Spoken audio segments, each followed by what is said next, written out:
شريعنا سكوين odayaasha dhaqanka koonfur galbeed Soomaaliya wasiir dawlaha wasaaradda arrimaha gudaha dawladda federaalka Soomaaliya iyo siyahayaha madaxweynaha dawlad goboleedka koonfur galbeed waana gudoomiyaha baarlamaanka koonfur galbeed Abdiqaadir Shariif Sheekhouna Maye iyo waliba loon ku hadlay arrimo doorashada koonfur galbeed sideenka dhilaayay hor iyo halala yana inta badan ku hadlaan saddex dhaqsiga badan la handisi lahay guddiga doorashada koonfur galbeed Soomaaliya shirkii wasaay ka beenay hooyo ku haytay warbaahinta markii dhamaadina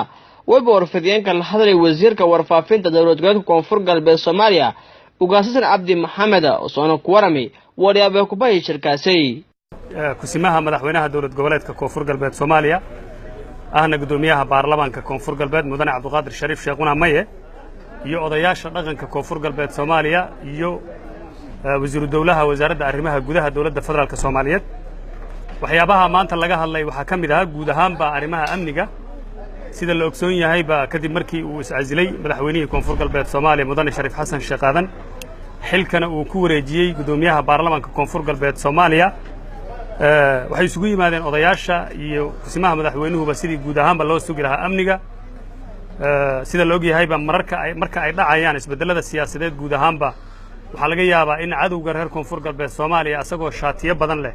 uu soo gabado waan ognahay in dhibaatooyin badan ka geysanayaan ay qorsheynayaan in qaraxyo iyo dhibaatooyin badan bay ku sameeyaan guud ahaanba madaxweynuhu wuxuu kala hadlay dadka reer koonfur galbeed Soomaaliya iyo odayaashaba in guud ahaanba ay amnigooda inta ay ku mashquulsan yihiin doorashada uusan khalkhal galin amniga la wada sugo dhammaanba ummadda Soomaaliyeed ee reer koonfur galbeed Soomaaliya waxyaabaha kale oo la isla soo qaaday waxa kamid ah in doorashadu ilaahay idinkiisa sida ugu dhaqsiyaha badan ay u qabsoomi doonto maalmaha soo socdana la sheegi doono guddigii doorashada koonfur galbeed Soomaaliya qaybtii iscazishay mooyaane qaybta kalena si toos ah loo shaacin doono sida loogu talagalay qorshaha uu ahaana sida ugu fiican oo ugu wanaagsan doorashadu ay u dhici doonto odayaasha dhaqanka koonfur galbeed Soomaaliyana waxay sheegeen in doorkooda saliimka ah ee odaynimo ay qaadan doonaan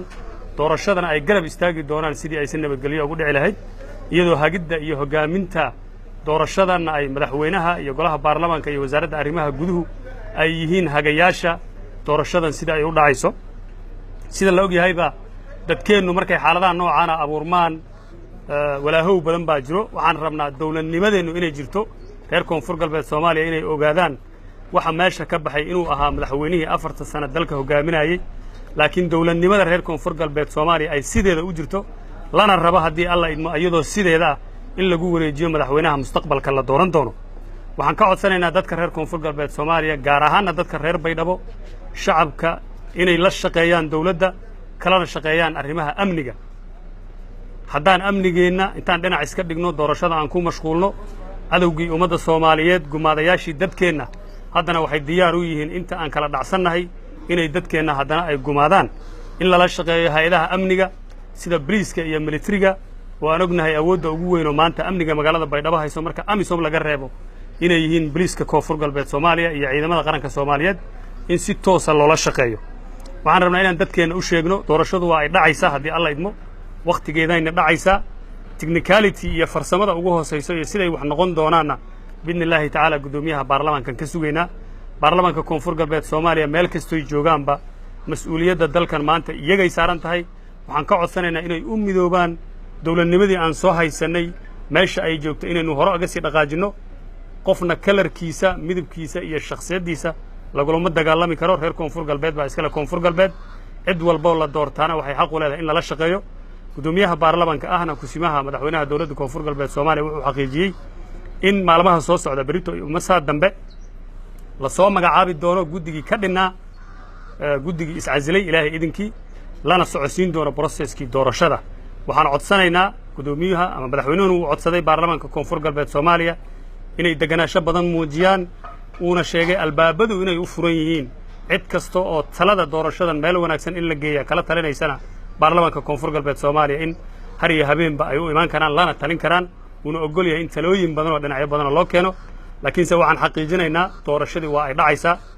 goorta ay dhacayso ma 17 ama maalin iyo labana madaxweynaha ahna kusimaha madaxweynahan ka sugeynaa waxaan rabnaa baarlamaanka koonfur galbeed Soomaaliya inay isdejiyaan isku aragti baynu nahay dawladnimo u soconnaa annaga iskala koonfur galbeed cidna naga ma laha gacanteena aan ku ilaashano wixii munaasib ah oo la qaban karana aan wada meeluhu ay madaxtooyada koonfur galbeed Soomaaliya waliba ku darare shirar isla mar ahaantaas ay dhahayo siyaahayaalka madaxweynaha koonfur galbeed iyo odayaasha dhaqanka ee libaanada koonfur galbeed oo lagu hadlahay si doorashada koonfur galbeed Soomaaliya ka ilaahay hor iyo halaalba iyo doorashada koonfur galbeed Soomaaliya la hadalhay in reeda dhidooda 8 November qabsoomo doona Faisal Daawusan KJS TV magaalada Baydhabo